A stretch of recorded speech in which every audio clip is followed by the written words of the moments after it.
Ouais. Bonsoir, bonsoir à tout le monde. Bonsoir, Papa Moïse. Je suis content d'entendre le Lozwinga. C'est pas facile. Izngana ko loba makambo. Ya Kofi. En fait, non, kota non na ninete. Bato baleki mi balé. Ce qui ba maman baleki. Je suis choqué. Ça m'a choqué, Papa Moïse. Pourquoi je suis choqué? Que ndenge bazako kumisa Amida. Et il croit que l'argent, ça fait du bonheur. Et il croit qu'Amida, elle est heureuse. Amida, elle est heureuse. Hein? Puisque ce que ce que Kendaka ba rappela que yo kokolo bate. Vanda, c'est une esclave. Vanda, ozala ke pa mutuboy. Tozu yo oye awa. Yo kolo bate. Yazara na parole, te. Azara na parole, te. Ce n'est pas digne aussi. Moi, si kotambolaka, biloko andengwana n'est pas mobali. Mobali ndako sa biloko andengwana. Pe mobile à Sambora, moi si muta Sambwaka. So bon ba monaka Amida dans la valeur pour moi vraiment Papa Moïse en tout cas. Na mona moi son la valeur te. Puisque ce n'est pas digne, nous on est des bantous. Non na mona te moi si ole mobile muto ke na kokota mabala, yesu kwa za moi so ya kota mabala. Donc vraiment pour moi, ce n'est pas une femme digne. Hein. Vraiment, n'a évité na ba mariage, je serai dans la parole. Pas plus que bako rappeler, yo tais-toi, yo zalaki koto yo. Tais-toi, ozalaki koto yo. En tout cas, moutou na ba imagination na ye, pe mobali jamais basa ke concurrence. Mobali azana ata 80 comme na ajini. Tout le monde a qu'un exemple Papa Wendo. Papa Wendo tant azaki mbongo. Akombende ko linga ba mineur. Tout le monde a que mobali si la kanete. Mobali tant azana mbongo. Tout est permis. Mobali abe bakati zande biso basi eza biso basi c'est ça ngai na ekotala eloko moko na talaka émission moko kala ya Sylvie Mapata apesa témoignage na ye alobi ye pezalaka facilité na papa na ngiyama ezalaka facilité alingaka divorcer eloko nini sagesse nini ekotelaka ye alandaka ba mama ya mikolo alobi grâce à moi si à papa Lutumba ba conseil alobi mwana nanga soko lingi bato so za motema te oko kende mpona moi c'est Lutumba mutozo pesa Mapata conseil mais wera bota libande yokana te hein biutu mona pena wera ba scandale azo sala kofinga na yebite papa oyo papa Moïse banda ba musicien ba banda o ba ekotika nana mona likambo boyete. En plus, ma comme ya bango nyoso, ils ont les cas où ekotika la éternellement. Hein? Na côté ce qu'on a sujet na bango au fait. Papa Moïse pour nanga bango mi balé, ba mi tema mabe. Ba sa mi tema mabe. Pourquoi na lobi bongo? Pour balingi ba na bango te. Yo kasi vraiment, ils ont joué plus na bana. Bango carrière na bango, ils aussi là. Bana na bazana avenir, long avenir. Bazota l'avenir à bas na bango te lobby. Bazota la carrière ya oya mwana na bango moi cité. Papa Moïse ngana ko côté la Kofi te na ko côté la lia te po ba yebinga te Kofi pa yebinga te. Donc baza batu moko bazo sala ba scandale moko ou ezake na milliers na biso eza soni en plus to zaba bantu papa. To zaba bantu. Hein? Et loko nyoso to so boyo kanite même film yeso si là. Et loko nyoso to boyo kanite baza ezana bato ba supérieur na bino. O pe bako vendre sabino ba pesi conseil. O biso tozo mona o papa na communauté oyo. Ça fait honte. Et ça soni o kuna kangi biloko ya muninga boaki libanda o kuna donc papa na yebite na sujet oyo en tout cas ngapo nanga. Selon nga bango mi balé ba mi tema mabe papa Moïse baza mi tema mabe po bazo penser na ba na bango te pour ceux qui balinga ki ba na bango o elinga wa papa e to suto kabwani to va na malem mama e to suto kabwani to va na boy to tala bana to tala pour na venir à bana c'est ça papa Moïse c'est ça divorce c'est ça mabe te ceux qui bo esimbité bo kabwani mais oyo nano na mona te banda ba musicien ba banda so to zuba papa Franco ba kenda notre mona scandale a boito Kofi azo sala papa Moïse c'est la honte en tout cas vraiment femme congolaise to kunisa ka infidélité te to zonga na ba culture na biso to zonga na ba valeur to zonga toujours na ba valeur mito e sala mobali ba sala kané concurrence te. Jamais qu'un moutou ah maman lia bimisa mobani boso suka bimisa mobani bilo gagner ni yo kasi ta mususu yepe azo réfléchir yepe azo linga sam tom ça na relation amoureuse na mais azo distrait ah le quoi profiter mais maman MK pour aider à vous chuter. Le problème ici évidemment nous parlons de la guerre après le mariage. Mais s'il faut parler antérieurement, il faut comprendre aussi qu'est-ce qui s'est passé avant. Vous savez, nous l'avons déjà dit ici à maintes reprises, et si je peux me répéter. Voilà. Moi, si Aboya Kamubali Mkolo mon côté, moi, si Aboya Mubali 20 ans, 30 ans, et pendant ce 20 ans ou 30 ans, Azopé sa chance, ah, il va changer. Ah, il va revenir à la raison. Ah, il va comprendre les choses. Et la femme a une qualité que nous les hommes, tous en voté. Et Zali, moi, si la femme, elle est très forte. Il y a regardé vous êtes deux femmes. Nous sommes les hommes. Au moins, tant que tout mariage, au divorce, et il y a qu'à la guerre. C'est que très souvent, moi, si à viva qui bat calvaire, il y a grave. Je ne suis pas contre Kofi et je ne prends pas la défense des Alia, mais je dis, psychologiquement, ce qui mariage et ce qui n'a niveau à guerre, très souvent, Bissomi Balinde est fautif. Et la femme, très souvent, est victime. D'accord. Parce que le problème aujourd'hui, les gens voient tout simplement ce qui se passe. Mais personne, depuis Tobana Makamoyo, ne prend le temps d'étudier pourquoi Alia se comporte comme ça, ou bien pourquoi Alia est partie. Parce que là, les problèmes ici, maman Nanga, beaucoup parlent comme des fanatiques. Et dès que vous prenez les problèmes comme un fanatique, c'est fini au biaisé situation. Ouais. Yo au côté la mopao na yo au côté la lia posa muto sindi et c'est fini. Voilà pourquoi quand ngato ke na ba débat ndingo wana te. Réfléchissons comme des hommes. Pourquoi est-ce que après le mariage, c'est la guerre? C'est ça. Alors qu'il y a des enfants dedans. Voilà, c'est ça. Qu'est-ce que ces enfants-là ont vécu? Et depuis que cette histoire a commencé, personne ne pense aux enfants. Je ne vois personne penser.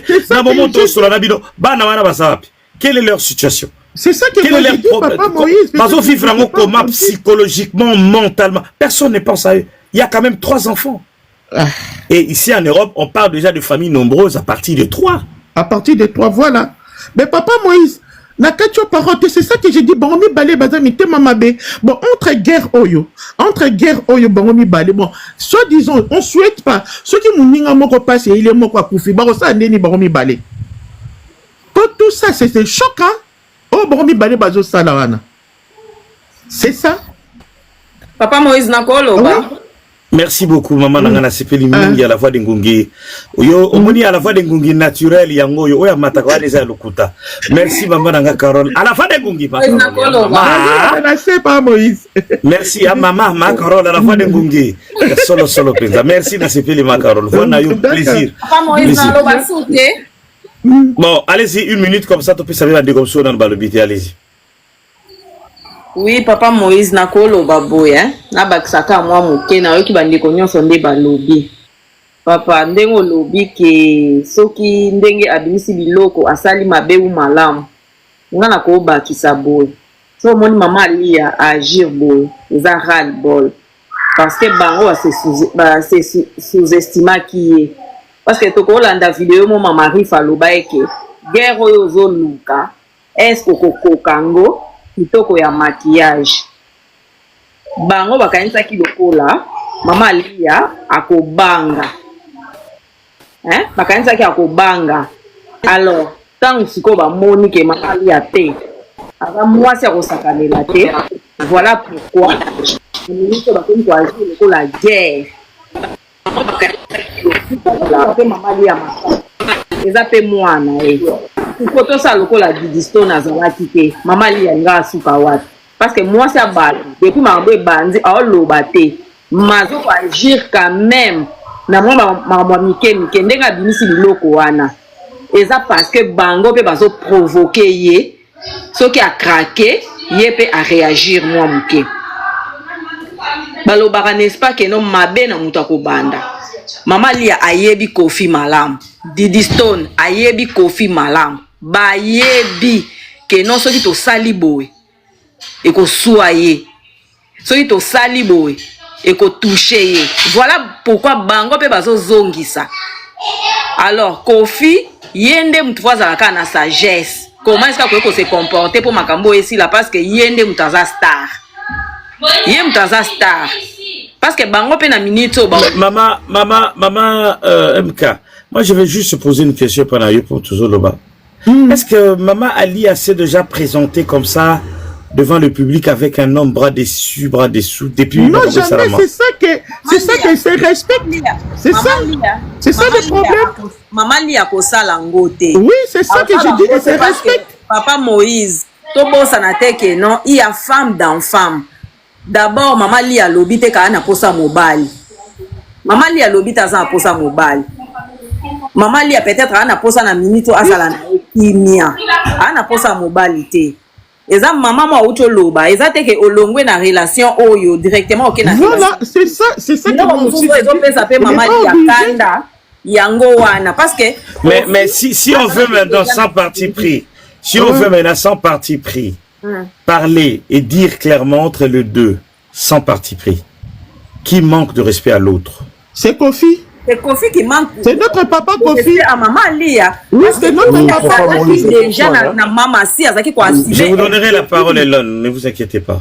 C'est notre papa boulot, ndengana tunaka bandeko nanga mwa muke ba répondre nga parce que na kota boulot, ndengana tunaka ba mama na ba respect nyonso parce que toza batu makambo yo ezo toucher ba famille, ezo toucher kolo ya ndenge na ndenge. Eloko oyo nga nazomona danger parce que toza ba bantu ba livre wana ezali ba mama ifo bayebaka yango makila ezaka na frontière te, makila ezaka na limite te, eza neti spiritualité. Eloko nazomona danger ezaka ke ba protéger Gigi Stone. Après Gigi Stone ayeba ke akota na kati ya ba jemoko boye teke mabe elata mwana wana parce qu'il y a mwana. Il faut qu'on y ait eloko tozoloba. Après deuxième nazoloba papa Moïse mobali akoki kofanda la mwasi te envie pas détruire vie na eti, mais mwasi akoki kofanda la mobali envie pas détruire vie na e. Mobali akufi nde mwasi pas se céder ozolanda eloko. Comment ça? Explique-nous un peu, parce que oui, explique-nous qu'est-ce que tu veux dire par là, on n'a pas compris. Non, c'est-à-dire mobali au de la mobali à vie ou envie, de ce comprendre. Oui, alingaka ete me akole ye. Yo kana expliquer eloko moko. À vie, pas envie. Oui, dans le Bible papa Moïse. Omoni okoki kozala ba problème na mwasi. Oye okoti olali na mbeto. Mais moi c'est okoki kola muka 3 heures apusani na coin ya mire na mbeto akangi maboko azotala yo. Ozo ronfler, ozo sala makambutu mais moi ça azotala yo. Mais ceux qui ont un centre na yo o ba makasi bakola musoko kuta mwasi afandi azotala na kanda pour comprendre le niveau ya mwasi. Même sur plan spirituel de to fanda kaboy. Mobile koki ko bima libanda otandi basi même 1000 na ba boîte ou bien na ba hôtel au coucher na bango ozongi na ndako lutu ekokoya te même verre. Mais mwasi abima kaka boye libanda oyo zane engagement oyo eza kaka kenzamba moni mokile mona bimi libanda ta bizu ya kala na ebiso papa Moïse lutu ekokoya. Lutu ekokoya. Pourquoi na ngina lo baboye? Nai na ebi bana basi ekoshoke bango. Mutu aza lelo oyo, Alice. Mutu aza lelo oyo ya sika na comportement ya Kofi azate monde entier. Toyebi Kofi c'est un problématique. Na makambo ya miziki, na makambo ebele. Papa Moïse, pourquoi na lobi boye? Maman Lia aza missionnaire na vie ya Kofi. Comment na lobi boye? Est-ce que moi si normal okoki kolinga mobali na yo akomisa ndako na yo auberge ke ya koloba ke azwa ndako wana abokolaka ba danseuse kuna bana mibali bisusu kuna, donc yo moi si normal oza femme responsable okoki kondimeloko wana ke ofandaka na ndako oya yo inane okomaka te 2 ans okomaka te. Mais okoyoka ke Kofi kuna kangela ba danseuse. Kofi, est-ce que Kofi wana abala? Bon, moi je suis responsable. Ce qui mobali abala ye, afana kana mariage na ye. Alors? Tozo kayo Elon Musk. Allez. Oui, moi je suis responsable. Afin de Canada, pourquoi les autres hommes ba député na biso ba honorable? Bazoboya na basi na ba poto. Andimike afanda libre atindi mwasi bana na poto. Abandi ko sala ba bêtise. Toyebi yango netinga personnellement na kolingaka mwana mwasi abenga vie moko boeteke pire vie nanga. Oya jeraka bango na kati ndaku. Toyebi ba je wana. Mais moi so ayebi ke oza ndaku na nga ya mariage. Ndaku na nga ya mariage oyo papa ya bana na oyo batanyo soto lobaka oh mama ali asali na kofi 30 ans oh 20 ans oh 25 ans oh 10 ans ezaka ka ba aventure moi sini na oki kondima ke 20 ans bien 15 ans na ndaku ya mariage nano afana la mobali na kati ya résidence privée ya mobali na inanete après ayoka kake na kati ya ndaku na ye basi bakotaka na chambre bajeraka ba danseuse nani akoki kondima basi ono so ba oloba loba wana nani akoki kondima est-ce que mukolo moko confiance ebisa mama ali ateke no ndenge za boye ndenge we na Kinshasa boye salozonga jamais na ndenge na ebi alia ekosimba te après toke na ndenge ya ba famille ngatango na okaka makambo ya sindi eloko oyo esali ke mwana mwasi wana azwa libala wana ezaka juste kozala kolena mobali na komikitisa kozala oyo babengaka mutu azolakisa mutu bolingo stratégie na mukolo moko na yoki rambo akomo bima akomi na mamasi na benga vie moko pile kofi ayebisinga leki nanga mwasi wana eloko ezosalisa eboye stratégie akuti mobali azondire mutu aza na esanga ayebi maboko na mutu ayebi te nani akoya konsole ye akofanda bo ayoki mobwana moko kofi asundola akei kuna azokangisa mwa bambongo na ye bo babiloko na ye asombaka mobali ayebi te bu akopondoka kaka ye wana okoyoka mobali ayoki ke oh akendaki kotikela mwana moko boye babiloko kuna sikoyo ekomi kopesa na bamaster ya mobali nini donc c'est-à-dire vi moko boye akolobaki oyo mwasi ya oyo mwasi ya mama ali aza na kabarada kofi akobenga te po apesa rapport ya kofi aza te papa basi oyo nyonso baolobaloba bakati ya makambo ya ndako bayebi yango te bayebi yango te ozolanda ndeko nanga yango natuni bango question mwasi nini oyo aza na mobali na sérieux abali ye papa ya bana na ye akoki kondima 5 mois 1 année 2 ans akomaka na ndako na ye te mais en attendant ayokaka babétise te mobali na ye tosakaka oyo kofi abandaki koyebisa ye mamanga na osala discussion te naotuna kaka question ozolanda natuni question nga natuni question ndako ya kofi esalaka 2 ans 3 ans mama tika nga naloba nangi nakita nanga ndako ya kofi esalaka 2 ans 3 ans efandi na badanseuse wana azosala di n'importe quoi batu bazoyoka basango mabakambo epanzani mama lia na poto mwasi nini oyo aza koprepare avenir na ye na mobali ou bien mwasi oyo ayebi ke oyo mobali na ngai ya vie akoki koyoka ekute eloko wana aya asedaka ndako na ye ya mariage asedaka ndako na ye ya mariage parce que tokende dale ya Moïse motion tango bazwelaka sindi ndako ezaki kota Cardozo mamba tango basubmotion mama lia azaki informé mais soki mama lia Elon Musk oui papa milliardaire et ya mokili mobimba zela na sala motion s'il vous plaît. Merci. J'espère que vous allez bien. Merci papa. Vous allez bien. Très bien de Kolanga.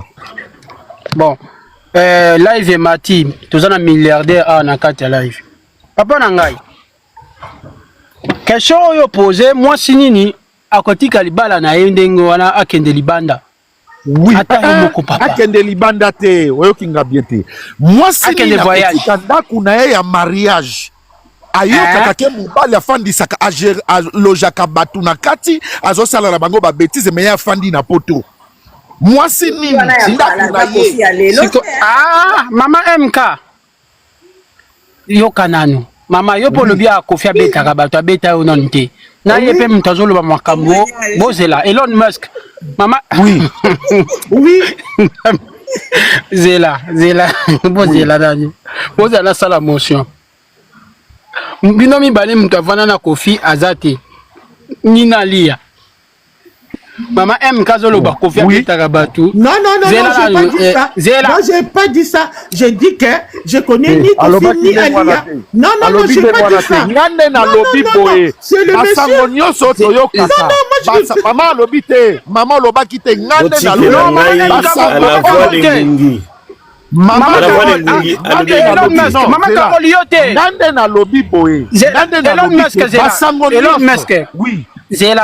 Papa Zela, s'il vous plaît. Maman Carole les ayote, maman M Kalukolum Talobaki Yayo Kofia Beta Rabati. On a une question avant d'anaïto Kofia Beta et donc Namaka maman MK. Wana sugo ezaba légation moko boya mabe bakangela kango. Donc na bloko maman MK RD Sazoloba. Na bloko tata ozoloba binomi balé bozali banda. Pona nini? Yozo kende koloba ke ba camarade moko ya Kofite Ali ya kobenga bango ba raisonner Kofi net oza wana selon yo Kofi ayo kakabatu selon analyse na yo moko parce que yo zo mona ndiko yebié mutu lokola ye net yo mona kae eza na camarade ya ko imposer sala boy pour makamba libala na ye donc moi si net azana ba 27 ans soka ju décision akende mais amoni ba mimona meso soki mama wana azalaki basi oyo minoko za kuku bela leka be mission bela sala au moins ba 100 ba 200 ba 300 missions mais mariage balobaka nini papa tango bobala ni tango bali boswali ta baloba nini il faut supporter nini na mariage baloba non Elon Musk milliardaire na mariage balobaka te devant l'état balobaka il faut supporter te na lobby devant l'état maman li azamwana muke soki amoni non yango na lobit soki amoni mobali mabe eleki mingi okosala nini ok alors soki amoni mobali mabe eleki mingi ok na yo esili ozolanda soki amoni mobali eleki mabe eleki tika mobali koyemba pe te kotinda pe gérer pe makambo nyonso Chiko, yo monaki ali ya mkoloni na yembaki. Na lobby boy ndeko nanga. Nga na lobby kaka boy. Soki mama ali azaki kolinga Kofi na vie.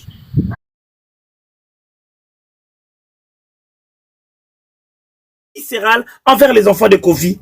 Bano babota na lia. Mais je ne comprends pas voyez le contraste. Pour la confier à Kofi na Alia parce que vous aimez Kofi, vous êtes contre Alia. Vous détestez les enfants de Alia. Mais les enfants de Alia c'est les enfants de Kofi. Amakadi, allez-y. Bonsoir Papa Moïse, bonsoir on a panel, bonsoir Banacé, Lumière. Moïse, tu sais, moi ce qui me fait mal dans cette histoire, tout à l'heure j'étais au travail, j'écoutais comme ça, je passais sur un live, je veux parler de la mentalité que nous avons, bisob africain. Tout ça, vous m'excuserez, hein, tout ça, une sale mentalité. On aime bien poser des actes, mais on ne pense pas aux conséquences. Pourquoi je vais dire ça, Papa Moïse? J'ai entendu des personnes parler, dans le sorte que oui, aujourd'hui, Alia, je ne veux pas dire qu'elle a raison ou elle a tort. Ce qui s'est passé dans leur maison, mais il y a certaines choses, Papa Moïse, au toucher point Moroboé. Maman Lia, je pense pas que, moi, si on a, après 28 ans de mariage, donc, à Telemika Aboué a décidé qu'à donc, Abou Maliba, la Ka Kendene Aboué. Donc, c'est trop facile. Donc, on ne pousse même pas la réflexion. Vu que basé à la personnalité publique, donc du coup, vie, donc ils ont poussé Bissopeto Loba, tout ça la banalise. Moi, maintenant, ce qui m'attriste dans cette histoire-là, c'est que les gens ne comprennent pas c'est quoi le mariage. On n'arrive pas à comprendre, en fait, c'est quoi le mariage. On n'arrive pas à comprendre c'est quoi le mariage. Quand on est deux, après on commence à construire, on a des enfants, on a la responsabilité morale sur nos enfants, sur leur avenir. La construction de la vie de nos enfants plus tard dépend des parents, du foyer que vous construisez autour de vos enfants. Papa, moi, ça m'attriste tellement de voir que papa, maman, il y en a qui cautionnent que, donc du coup, il parle souvent de la femme. Souvent, c'est toujours la femme qui doit supporter, qui doit encaisser les bêtises, les infidélités, les conneries, les tout ça. Donc la femme doit supporter, cacher à tout prix, en fait, les bousons, surtout les cas. Donc la femme est censée supporter, pose par terre s'il te plaît. La femme est censée en fait supporter, accepter bah connerie wana nyonso tout. Donc dès le moment où la femme a trop plein, a supporter sous azo koga sous-souté, toujours un comportement lié. Nga na tika au moins la place à lié à sali interview te. Ou bien bandi ko bimisa bandi ko lo makam o ya viva kuna makam kofi à sali nga tika au moins na ngote na tika ko yo ka ngote. Et puis quand les gens condamnent la petite là, sa fille là, va moi na tika au moins la place moi na fingi tata na été. J'ai jamais entendu ou bisika fingi tata na j'ai jamais vu ou bien peut-être na mona vidéo en donc comme tu as dit donc personne se soucie en fait de ce que cet enfant ce moment il est c'est une vérité ce moment il est là wana elle a pris position de sa mère parce que cette fille a vu sa mère pleurer. Certainement cette fille a dû voir sa mère souffrir. Et c'est sa mère, celle qui l'a mis au monde, c'est pas sa belle-mère. Donc automatiquement c'est une femme, elle causoit par ya maman nae, peu importe. Donc batuba mataba kita. Donc les gens ne se soucient pas. La société nos sociétés me font peur. Donc ce qui fait que Papa Moïse aujourd'hui, donc ces hommes là qui sont ces hommes là qui sont sans scrupules, Papa Moïse, ils continuent à espérer, ils continuent à croire et à vouloir que de se donner les pleins droits que Azan a droit à kosala nyonso tout, agnon ko la moissinaye parce que nous sommes des Bantous, agnon ga moissiner parce que nous sommes des Bantous et que la femme doit se taire et elle doit accepter, elle doit continuer à rester dans le mariage, elle doit continuer à supporter et à accepter parce qu'elle a des enfants, rester dans le mariage pour couvrir ses enfants. Vous savez combien de femmes, bah c'est combien bazo koufa. Pas plus longtemps, Papa Moïse, j'ai parlé, je ne vais pas trop rentrer dans les détails parce que je n'ai pas raconté les histoires des gens. C'est une dame, Papa Moïse, j'ai parlé avec elle il y a 3 jours passés. Une femme qui souffre dans son mariage. Elle m'a déjà expliqué ce qu'elle vit dans son mariage, Papa Moïse. Elle a supportante. Donc elle a tellement supporté. Ok, elle ne peut pas le dire dehors parce que elle subit, mais elle a handicapé. Mais il faut un comportement, des choses qu'on va faire subir rien, Papa Moïse. Et cette femme-là, aujourd'hui, elle se retrouve avec quoi? Papa Moïse, a remobilé l'estomac. Makila, estomac saigné. A comme le problème l'estomac, Papa Moïse. Comme il sert estomac. Tellement elle a supporté des années, Papa Moïse. Donc, le message est que la femme africaine doit supporter. Une femme, peu importe, une fois que tu as accepté de te marier, l'homme il t'a marié, donc il faut supporter bouzo banaye, tu au coup faut la maladie kili. Pourquoi est-ce qu'on prêcherait pas le contraire? Hein? Un homme, boba la biso, boza mibali, boza ba responsable. Mais prenez vos responsabilités. Mibali peut pas protéger le couple. Pourquoi est-ce que l'homme ne peut pas protéger le couple? C'est toujours la femme qui doit protéger, c'est toujours la femme qui doit supporter. Pourquoi? Moi, c'est cette question que je ne comprends pas. Donc, le souci du mariage, c'est toujours la femme qui doit avoir le souci du mariage. Le souci des enfants, c'est toujours la femme qui doit avoir le souci des enfants. De protéger le couple, de garder le couple, c'est toujours la femme qui doit avoir ce souci-là. Pourquoi? Et c'est ça qui est prêché, Papa Moïse, dans nos communautés, dans nos maisons, dans nos familles. C'est ça. Moi, je me rappelle, dans notre famille, notre papa, ma grande sœur est déjà montée sur le live. Quand ma grande sœur était mariée avec son premier mari, elle m'excusera si elle nous écoute, j'aime pas raconter sa vie privée, mais c'est ma grande sœur. C'est une histoire que j'ai vécue. Quand ma grande sœur avait des problèmes, Papa Moïse, avec son mari, j'étais petite. Attaque au fond des pas, papa na biso, pas soit bengana kaya yo kakete. Même atazo souffrir ndeni na ko bisa papa, pas soit bana ko bengana ka zonga libala na. Kene ko bana ko fa libala na. Zonga libala na. Kene ko sala. Est-ce que c'est bien? On veut protéger, on veut soi-disant protéger le couple, pas casser le couple, mais en même temps, vous avez souffrir. En même temps, vous avez atika. Donc du coup, lésé dans cette histoire-là. Donc on accepte, on assiste à ce que une personne souffre au détriment de l'homme, au détriment des enfants, au détriment de tout le monde. Et la femme, elle doit tout accepter, tout supporter et tout. Donc il y a certains raisonnements, pas Moïse, non. Là, on est au camion depuis tout à l'heure, en fait, je me dis, mais en fait, ce monde-là, surtout communauté, surtout, et aussi, Mac a dit, les problèmes est que si cette dernière, c'est-à-dire la femme, dénonce, c'est mal pris dans notre société. Elle sera toujours condamnée. Ah, moi, si ma bé, ah, ça, monsieur Moubaïnaye, aussi, Fabo Moubaïnaye, oh, moi, c'est Nous sommes dans une société, Maman Kadi, qui n'est que dans la condamnation. Et c'est très difficile de changer cette société. Hein. On en parle, mais les gens rigolent, mais c'est sérieux. Hein. Il faut aussi la live qu'on conscientiser parce que bato bazo ba là toujours. Tous les jeunes bazo ba là toujours. Moi, les jeunes qui sont autour de moi, pas Moïse, moi mes neveux, je leur parle clairement. Je leur dis la même manière bozo ba là. Merci As de lumière, maman Sito. Papa Moïse, la même manière je parle à mes neveux, mes neveux, je leur dis de la même manière marié, la même manière de divorce. Marié dans le mariage, ça le respect, fidélité, le manque de surtout le manque de respect, de considération. Liba la pone kufako, bola bolam liba les couper. Donc moto et c'est deux personnes bah ça l'effort. Dès le moment où na biso baba africain, on met toujours responsabilité, il y a supportage, il y a pour que Ndako ait tenir toujours à la charge de la femme. Pourquoi, Moïse? Pourquoi est-ce que c'est toujours la femme, papa Moïse, qui doit tout supporter? Comme maman, charge à ban en épaule, charge à fidélité, il y a responsabilité, il y a manquement. Pourquoi toujours c'est la femme qui doit? Et maintenant, quand cette femme-là a beau, elle jette l'éponge, elle jette tout, elle vient au supporter. Et là, maintenant, on commence à la condamner à moi si ma belle. Je comprends pas. Aujourd'hui, on veut condamner Alia. Mais Alia, depuis que cette femme-là ne parle pas. Du fait qu'elle ne parle, même toi réfléchis, toi, non, cette femme, elle ne parle pas. Bien sûr que dans un divorce, c'est toujours, les fautes sont partagées, mais qui ne connaît pas les scandales? Même si nous n'avons pas vécu. Des scandales au conflit ça dans sa propre maison, danseuse, qui ne connaît pas à part Cindy. Ce sont des scandales qui sont su partout, donc maintenant, si cette dame-là, elle refuse, Aline n'a été. Mais pourquoi on vient maintenant vouloir la condamner? Donc, elle est obligée de supporter sans réagir. Donc, ma réaction, les faits, ça a toujours condamné. Moi, je pense que c'est peut-être son silence qui fait très mal. Et aussi, bon, ce qui s'est passé tout récemment par rapport aux affaires de Kofi et Bokami, en tout cas, entre guillemets, ça commence à semer un peu du doute si c'est vraiment vrai. Mais ça avait commencé par lui-même, Kofi Olomide. Mais selon Tom Makadi, cette guerre va aller jusqu'où?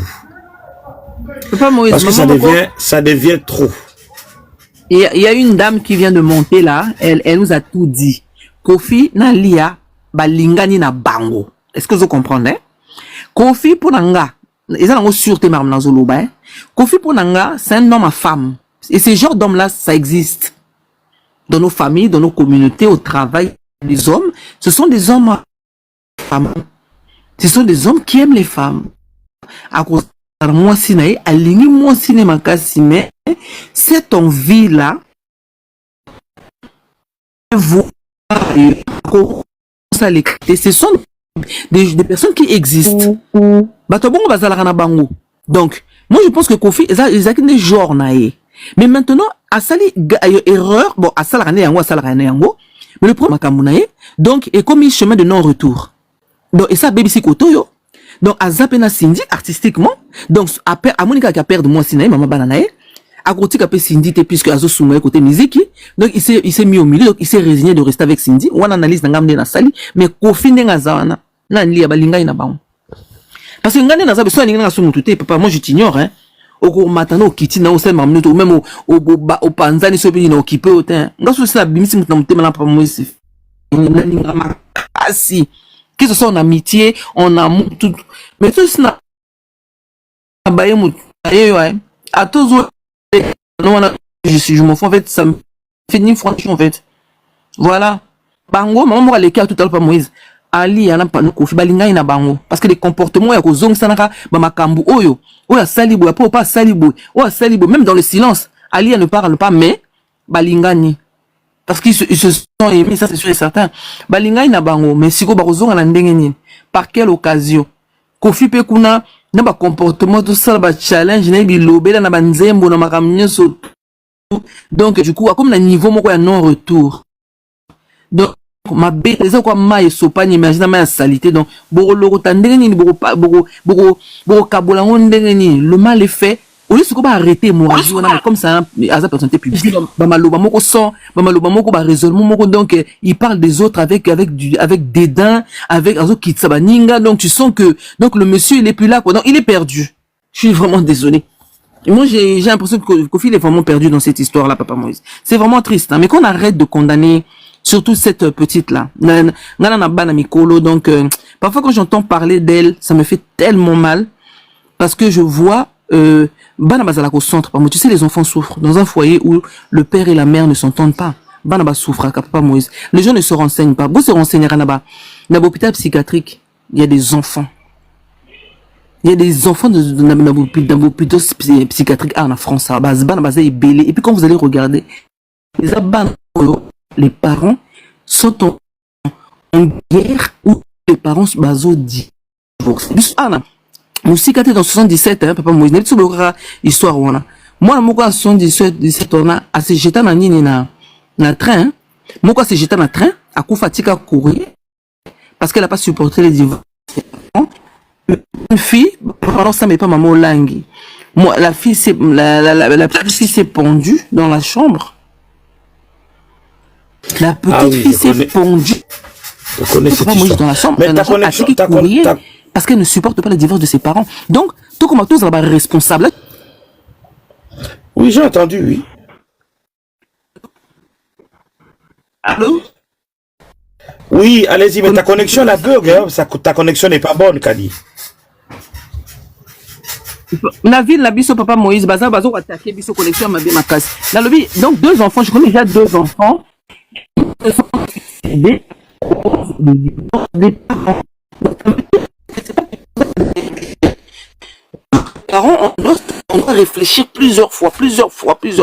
C'est très, très, très dangereux, Papa Moïse. Voilà. Natiki, merci, Papa Sandy Aloba. Merci beaucoup, Bakadi. Alors, Sandy, allez-y. Bonjour, j'espère que vous allez bien. Bonjour, il y a Kadi. Bonjour, Papa Serge. Bonjour à tous. Bonjour, il y a Moïse. Nous sommes malheureusement dans une société qui légitime l'infidélité des hommes. Et Ali a subi des humiliations. Oyoyo, moi si a koki ko subir te. Moi ça koki ko subir te. Nazo ka pasi ko mona mama wana Alia net ba fani ya Papa Antoine bazo ko vilpandeye. Mukolo mama na ko fongola munoko naye. Akolekane mission. Akobanda koloba ekozala jour carrière ya mutunabino wane kokufa. J'ai comme l'impression bozo zela mutu akufa na makambo oyoyo po bolatisa mutu mususu bera. Ali ana Kofi nde mtazalaka na bolingo Ali ya ti lelo. Mama wana sokola na ye deja maboko. Na respect aza nango alingaka kolakisa peut-être relation oyoyo akozwate plus tard.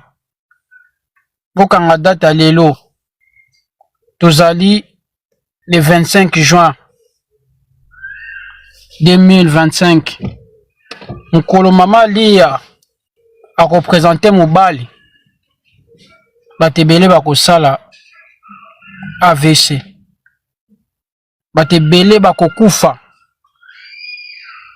batebele bakokufa. Mama wana na respect nyonso azali ko épargner communauté na biso ko pesa biso matière to matana na TikTok to banda ko traiter yango. Mama wana zoboya mwasa kalambai alekaka awo aboyo ka biloko aloba. Mais on a la dignité naïe, on a la personnalité naïe, silence naïe, et ça forme la communication. Et sa communication est tellement très très efficace. Imagine mutu moko boye azoloba, azofinga, bafani naïe, bazofinga, bazozela kaka réaction naïe. Parce que mutu soki ba moni son de cloche na été yango yokaka ba congolais bazalaka na momoko na monoko oh azalaka hypocrite même eloko ba blatisa fali lolenge fali alobaka makambo ya papa na bango wana te oh azalaka hypocrite mama li ya pa lobaka makambo ya mobile na été papa Antoine oh azalaka hypocrite oh atindaka bato oh azana bato mais ye moko afongola jamais monoko abanda koloba makambo ya papa Antoine jamais atikala kosala yango pozomona ke mama wana azana mwana moko ya mwasi oyo mayele ezali eke mwana ngo bato bazoko akompanyaka bango wana baza makasi na communication bravo mama Lia litutu pena ti mukolo ye shwakoya pona dignité na yo pona respect ya mama congolaise koluka ya mama congolais plutôt koluka ko exposer yango mwana zolela pembeni ya mama na beti ya pese bombote. Ça va donc voilà azoluka ko tala babungisi nga même fil d'idée. Voyez donc dans une équipe moi communication makasi bravo les tout penati mukolo ye shokoya ba répondre te ba vanda kimia parce que mon toit le baka ba répondre qu'imbécile par le silence azalaka na raison d'âme na PC raison à 80%. Parce que ceux qui bêtisent et bandit kolobama trop insistaka kaka. Même ezo bunga ezo kota bazamba ndangi insistaka. Mama wana azala kimia. Soka zo yoka biso même na ba panel ya 475 personnes. Mama Lia bo vanda na communication wana. Bato bazana entourage na bino bazo tinda bino bo vanda silencieux bongo bo zala kaka toujours ndenge wana. Parce que bazo lukela bino kaka bo fongola monoko bo loba po ba guerre bande. Ba soupçon ya papa Antoine na nani na Cindy e manda ko bima depuis mbula nini. Mvula nini banda ko bima ba bloc wana. Et du point de vue mibe ko shoto zaki na bamboka oyoyo.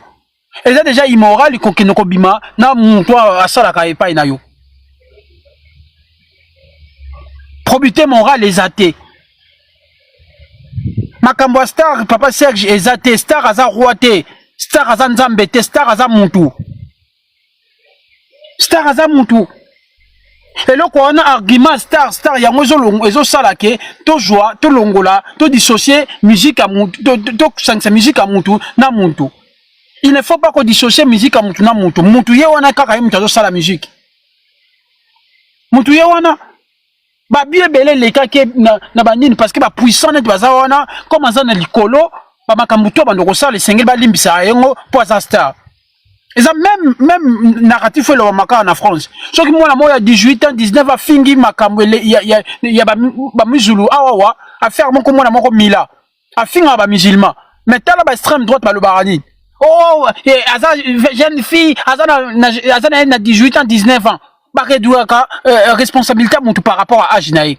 C'est la même logique, mais plutôt réduire ma bé à Moutou par rapport à rang social naïe. Et ça m'a bé. Ce n'est pas dit que ce qu'on a président de la République, ce qu'on a un star, donc tout pour n'avoir à la permis. Non. Aux a Moutou, au-delà qu'on a la star, aux en a nous Moutou. Donc, à un moment donné, tu réfléchis ça, le coup là, bateau yo, makamwane ko comme la bicho. Hein? Ngai deuxième élément na kolobali sous ces abana. Guerre comme mango na libala, c'est un choix. Voyez, c'est un choix. Ko banda ko bunda après ko beba na to ko kabwana, eza choix. Et choix wana soki osali yango soit o éviter yango soit osali choix bo banda babituma na bino ezali eloko moko eliaka énergie na tel point vous ne pouvez pas imaginer et banani bazalaka détruit eza bana tango yo papa na mama bozalaka na chambre pona ko benga bana bato ya innocent bana wana bazalaka te. Et lorsque bana maye na mukili bomoni ko monisa bango ba bimona moso. Et lorsque bana wana bakokola na ba trauma. Et ba traumatisme wana ko lataka bana wana na ntoto ti mkono mususu ba vina bango e bandi ko beba. biso totala kaka makam na biso moko ba intérêt na biso moko ba parents intérêt bana totala kangote tolukaka ko projecter ko pesa bana responsabilité lokola ba mikolo to comme ça bango ba mikolo makasi ke boko makaba mikolo bo supporter makamanga na mama la mino tozo vivre non non yango mukolo mususu bana bakomona papa abeti mama bana ba un jour bakomi ko répéter ba makambo wana bana bakomi ko beta basi na bango et ainsi de suite to créer ka société na ba famille société à lobby to créer ngo dans la famille les entités moko boye oyo ezo créer société à lobby et ceux qui bana bazo subir ba biloko ndenge wana lobby kozala mabe boko ko sala bino choix merci de la guerre mais esengel côté à la bana balingi pena si ça ne loko moko na si ça ne loko moko ma belle famille na éviter ceux qui basia bande kwa mibali bozalaka ndenge nini bino moko mukolo bokobala oyo bomonisaka bana bandeko na bino mibali babala bana basia bandeko na bino mibali ekokomelaka bino parce que namonaka na communauté na biso oyo bandeko basi baza bandoki lokola boye na pourcentage moko élevé bandeko basi baza ba démon ya kosakana te ezala ba oyo baza malamu mais kabamba pourcentage baza ba démon bato bayaka kokotana ba mbulungani bapelengenu na couple bandeko na bango ya mibali bokobalaka yango ba misusu bozonunaka bozobalaka te bon natsuki awa pardon. Je crois que ça ne date pas d'aujourd'hui. Notre papa Lomo Makia Daimba Yango bandeko ya basi yo balingaka basi ya bandeko ya mibali te, c'est pas une nouveauté. Mais ici, moi j'aimerais que nous puissions vraiment mettre l'accent sur les enfants. Parce que depuis que cette histoire a commencé, on parle moins des enfants. Vous savez, Redia Misa Yemba Lobi, Nabanzi Banae, Pasi Yali Ukwela, Bamundi Bataba victime Yali Bosso. Et moi, quand je regarde les enfants de Koffi Olomide, la fille d'abord et les deux garçons, je pense que c'est les deux garçons qui souffrent plus. Une fois, je regardais une vidéo. D'abord, ces deux jeunes gens-là ne parlent pas beaucoup. Hein. Ils sont en tout cas, moins bavards. Et moi, personnellement, je trouve que c'est les deux qui souffrent plus. Leur sœur, au moins, elle est au devant de la scène, elle parle. Sa façon de se défouler, c'est de parler et de prendre la défense de leur maman. Mais les deux autres, ne parlent pas. D'ailleurs, je ne sais même pas s'ils sont sur les réseaux sociaux. Je ne le vois pas sur les réseaux. Hein. Je ne crois pas. Je ne crois pas. Et pensons à ces enfants-là, parce que les gens, ils commencent un peu à exagérer. Et moi, je trouve ça un peu compliqué. Comment est-ce que tout Baza fanatique, soi-disant à Koffi, Moussoussou Alia, mais ceux qui sont fanatiques de Koffi détestent Alia et les enfants d'Alia. Alors que les enfants de Alia, c'est les enfants de Koffi Olomide. C'est ce que je n'arrive pas à comprendre. Contraste wana. Et ici, pour parler un peu, revenir un peu dans la guerre, il y a un mariage.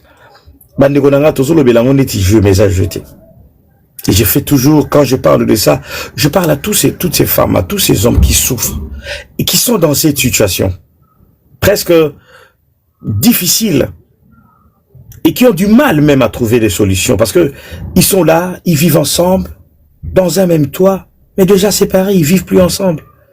Ils ont du mal à se décider parce que c'est un, vous savez, on parle de ça, beaucoup de gens viennent juger Koffi ou Alia, mais il faut vivre le divorce. Quand les gens disent, oh, Alia doit ça la finaïe, Koffi doit ça la finaïe, mais personne, ça c'est dur. Même 10 minutes ou 20 minutes chaque jour de sa vie, Koffi pense à cela. Alia pense à ça. C'est difficile.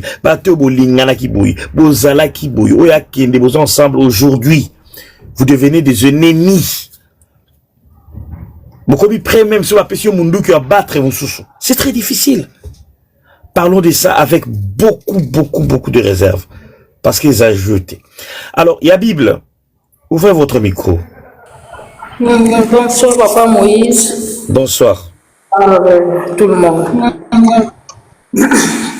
Donc, j'allais seulement dire ceci. Il y a beaucoup de gens qui disent que ce qui leur fait mal, c'est le fait de voir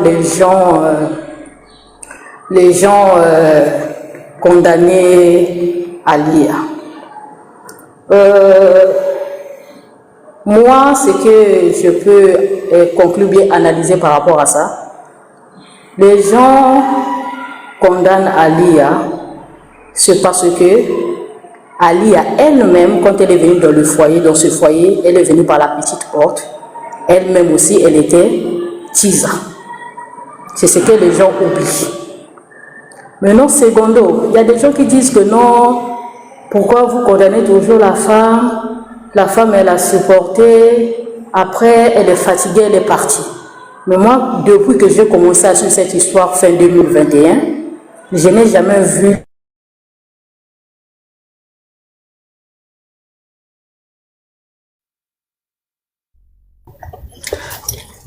Allô, vous êtes coupé, madame? Vous n'êtes pas là? Allô? Allô, il y a Bible. Mais vous voyez, hein, c'est la Bible. Mais et Katani en bon, je ne sais pas. Ah, mais cette histoire de Tisa là, bon. Allô, il y a Bible. Vous n'êtes pas là? Bon. On va prendre info. Info, ouvrez votre micro. Info, s'il vous plaît. Oui, allô. Oui, vous avez la parole. Oui, merci. Merci, monsieur Moïse. Et ça, première fois, on a assisté na live na yo. En tout cas, j'étais là depuis ça plus d'une heure que nazo yoka. Ndeko nyonso ba maman et les messieurs Maramba Lobby. Moi, j'aimerais d'abord commencer par dire que milieu musique, j'y étais un peu avant. Parce que grandi na bandal, na milieu bakole, ba aminyo so bakuma musicien. Entre autres, ba musicien mineno bazalelo. Pour ne pas qu'autant combo parce que Pessaneti dans la partie pris. Ce sont les amis Oyotoko, Libanda, Bomwana, de 0 à neti, nandenge ba koti na ba orchestre, nandenge ba komi bato, ba komi lelo, et tosolo laka. Tosolo la mingi et tosolo la rati lelo, na mama rambe belé, oye banda leka na quartier latin. Déjà, Kofi Olomide, Nazate pour na crucifié Kofi, mais je suis en train de dire un peu ce que je connais et puis mon analyse. Kofi, c'est comme Baning Bande comme Soubalobaki, c'est un homme à femme. Raison pour laquelle Abandé ko séquestré Bassi Oye Moko Andima qui na tribunal et puis Azalaki condamné pour ça, bien qu'avec sursis. Des locaux ya Abandé ko sala yango. Et pourquoi ba raison mingi Banda otinda sala yango, c'est parce que étant un homme à femme, il est aussi très jaloux. Abandé ko lingate Bassi Oyoye azocha misu batu misu soupe ayoka ou bien amona que bazape na basi wana. Eza ba raison bandaki mingi ko séquestrer pour éviter marambe belé. Étant aussi un homme prudent et puis intelligent, abandaki pe ko éviter selon ye ba maladie sexuellement transmissible. Ce qui fait que mingi ya ba basi wana ataki na ba médecin na ye anose sa bango ba examen à tout le temps. Parce que lui, il aimait à Kendra Bango Bongo sans protection. Et il a fait beaucoup de choses. Et ça, témoignage, il y a Baninga, Bami, musicien, garde du corps, maître, ou Banda Rosala. Parce que Congo Toye bien au Kinshasa, Masole Beta Magaboué. Et donc, déjà, l'Okaliboso Yangoana. J'ai écouté une femme dire que Maman Ali qui est pas à la Rachiza. Oui, bon, Toki Kolobazaki Chiza, mais Chiza après, Oyo ba marié, ba balié, et puis elle est restée na kati ya libala nae, des années, plus que Basignon Soyo, baleki na vie à Kofi. Et encore une autre chose, c'est la seule femme Oyo à Tikalina Kofi, malgré mon cambrébélé. Même tant que dossier Oyo Bandaki ya ba danseuse Oyo ba funda Kofi na tribunal, même maman Ali a témoigné pour Kofi. Peut-être Batoubaye Bielo Kwanate. eza même na kati ya maloba ya mwana na bango moko Diddy Stone aloba yango même. Maman Alia azalaka appelé na tribunal à témoigner pour son mari. Malgré ayebi makambo ebele bando le kanandako. Et même d'autres musiciens, d'autres danseuses, babandara même ko sola Maman Alia ko expliquer ndenge zala kaka bozo luka bozala ba netro lingala pire Maman Alia. Donc bazo pc ba information makamisusu il est kanandako. Pourquoi? Parce que entre elles les danseuses bazalaki na rivalité. Orozala peut-être na période où Kofi azana yo. Après cette période atiki yo akomi na mususu yo komi jalouse. Alors au komi ko s'allier contre ye, d'où au komi ko kende ko témoigner ou ko funda yo pe parce que ba inape owana. Maman Alia na okaki pende comme soit lobby que depuis problème ya Kofi et Banda ou Kofi azalaka cloué na ki na banda okoya potote ayaka jamais na Kinshasa, c'est faux. Elle venait de temps en temps na ba vacances abande ko mabana babande ko ya otala papa na bango. Sauf que elle avait refusé ko ya ko fanda na Kinshasa puisque elle voyait plus éducation ya bana nae na ba école na bango. Et une chose au pe Kofi alinga ki yango parce que ça arrangeait aussi Kofi pour la libre. Chaque fois que Maman Alia venait, Kofi s'arrangeait bien avant ya à dégager ba danseuse ba tutu ba nofa nanda kuana a libérer yango ali aya kokuta yango kimia. Et même temps où Cindy aye, Cindy quand elle est venue, elle était obéissante à 1000% à Maman Alia. C'était un jeu oyo bande ko sala yango na monsieur Kofi Olomide pour Maman Alia aye baté. Ceux qui même bolande mission oyo Kofi ale kaka dernièrement et pas Sango alobaki que relation na Cindy ezali plus de 10 ans. Soki to zongi sima to komona ke il trompait Alia parce que na Cindy babandaki bandakala. Ce même to kena même na nzela ya juridique et aza déjà fautif. Alia le savait. Le problème pèse ali na ba belle famille c'était quoi? Belle famille bazali bangonyo solié pour leurs frères. Tout ce que leur frère faisait, Bango Bada toujours pour y. Alia, c'est une femme à caractère. Azalaki tellement trop dur que même ceux qui totali n'a pas n'enyo ce temps Alia Zagina Kofi, bas scandale les alatin et Kofi Azalaki homme honoré. Juste temps où Alia qui Kofi a se libéré, a commis musicien parce que le problème est Ali, tous en là musicien oyo ba ba ko dissocier. Vie na bango public, il y a musicien, na vie familiale. Basé belé. Et puis, tous en a baoyo, azoraki star, na ya memiango partout. Et na bawana, Kofi azana kati. Seul le tobe te masola Kofi, parce que bisomoro to monaka, comment il mélange tout.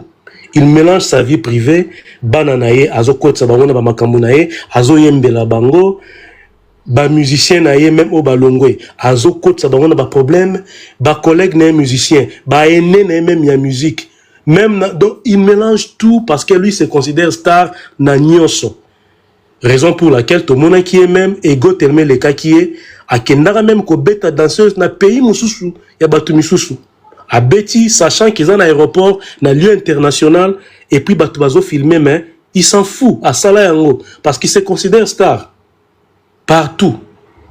Alors, une femme comme ça, on a fandi plus de 20 ans, on a monignoso, même dans témoignage, moi, on a bango loba, 2 témoignages. Diddy Stone a loba que papa na bango alingaka baninga nae. Diddy Stone a loba, a mona combien de fois papa a zo maltraité physiquement maman na bango.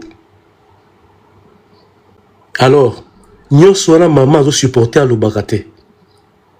Mais tant que Monique, Kofi a commis ko s'assumer parce que Kofi s'assumer puisque famille na ezala ki pour ye.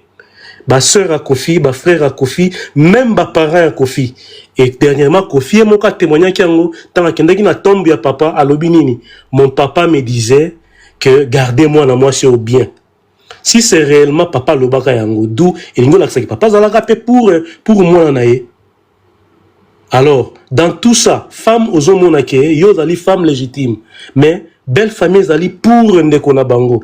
Et pesi Kofi bazel, tant que pesi bazel, babandi problème na bangona Alia, il y a divorce depuis qu'Alia Senga.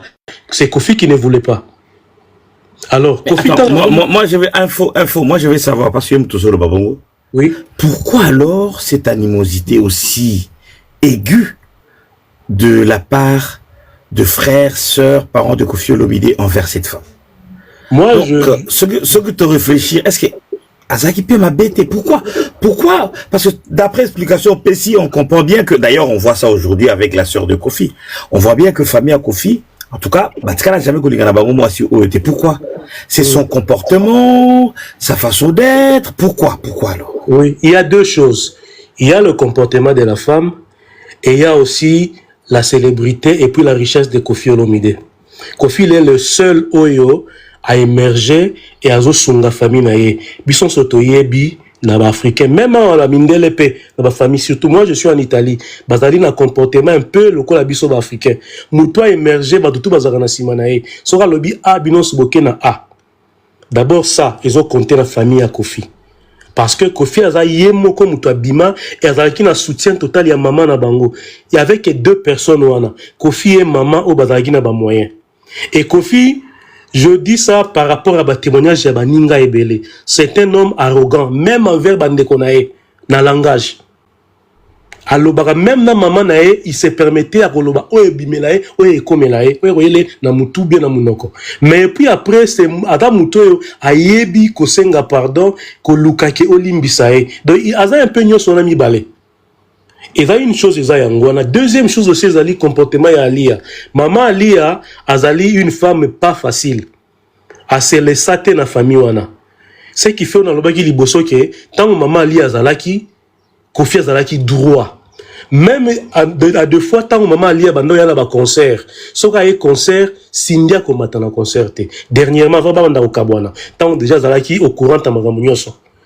Et puis même, ce qui même y a un retard, Cindy a le podium déjà. Kofi a s'éloigné na Cindy. C'était pourquoi ils allaient comportement à Alia. Et famille a Kofi banda au Kokaete. Quand banda au Kokaete, et puis bayebi que Kofi a respecté. Alors, tant que Kofi a comme déjà qu'on manquait respect, bangon ça va profiter na simana yango. C'est deux choses wana ou esali que comportement à Kofi et puis na richesse naie et na bizaleli ya maman Alia banda Kokaete. Tant que ce moni ndeko na bango yemoko apesi bango nzela. C'est ce qui fait que aux hommes et puis miso total mingi bande comme bali ba ya lobate ils a ba ya basi ils a mingi nini rifine parce que il est déjà aza moi si lokola Alia azalaki na opportunité on a té ba yo pesa yango elle se permet à ça la onyo sazo sala et na moment moi Kofi le bezate parce que Kofi bien que l'amour nenge maman moka lobaki awa Kofi mutaboyi Alia té Kofi bande ko boya divorce. C'est Alia mutu alembi. Alors, Kofi na honneur na ye, déjà nenga lingakate, basi tout ya bande ko toucher, batuba toucher te, essayez un peu d'imaginer, abanda ne fût que kokanisa, Alia, la première dame, mutu mususu azwaye. Et là, ils ont boma Kofi yangoana. Et là, vraiment, ils ont traumatisé, bien que, Asia banda kosa la vie na ye na Cindy, mais, azo ko concevoir te, qu'un jour, Alia a comme la moutoumsousou. Le coup, la maman a dit que dernièrement, awa, le jour où ils ont maman ou papa, si je ne m'abuse pas, le jour où Alia a représenté na mokili, Moutou. Et Kofi a resuka, Kofi, toko risqué. Déjà, tout le monde a bien autant comme ça là, oyo. Et bomi qui bomotone oto e baka Kofi Olomide. Et Bomi, malgré ma problème dans la musique, Azalara toujours l'homme sage. Azo attaqué Batoumen, il sait se défendre. Juste quand on a problème, il y a divorce naïe. Même à temps où il fallait Kenda, Kofi s'est retenu. Malgré Azo Kenda, ma problème, il y a conflit, Mazaraki toujours Kofi. Mais là, quoi, divorce, c'est ça que tu reconnaître une sous-souté. Parce qu'Azo qu'on a supporté l'eau qu'on a tiré comprendre. Et puis Ali a aidé. Merci, Info. Merci. Merci Info. Nous sommes en train de parler surtout de conséquences à divorce et puis est-ce que après le mariage c'est la guerre. Mais moi ce qui me chagrine chaque fois et je le dis, Bissou Congolais, chaque fois que quelqu'un donne son analyse, j'ai lisé tout à l'heure le commentaire de Papa Sèche. Pourquoi même en politique c'est pareil? Tout ça là quand on va pencher ah ouais ça va Mouta Kofi, ah Mouta Cindy. Moi, en tout cas, j'ai aimé son analyse. Hein. En rien, il a pris parti. En rien, il est Moutoua Cindy, Moutoua ya maman, ya li, ya tout Moutoua Nini. Pour moi, il a été... Voilà, si quelqu'un peut contredire, c'est pas grave, mais dire Kaza Moutoua tel, moi je ne pense pas. Alors, nous allons donner la parole à Ladis. Après, on va prendre Mbouta et puis Papa Serge. Pour la deuxième fois. Ladis. Ladis, vous êtes là ou pas? Ouvrez votre micro. Vous savez pas le faire? Bon. On va prendre Mbutampaka. Allez-y, Mbutampaka. Matondo, Losako, Papa Moïse. Kala vraiment. Losako, on a Losako, Mbutampaka. Oui. Mais ça va pas faire 2 minutes. Parce que là, on a méga, s'il te plaît. Là, à Londres, méga, on va passer. 2 minutes. D'accord. C'est pas vrai.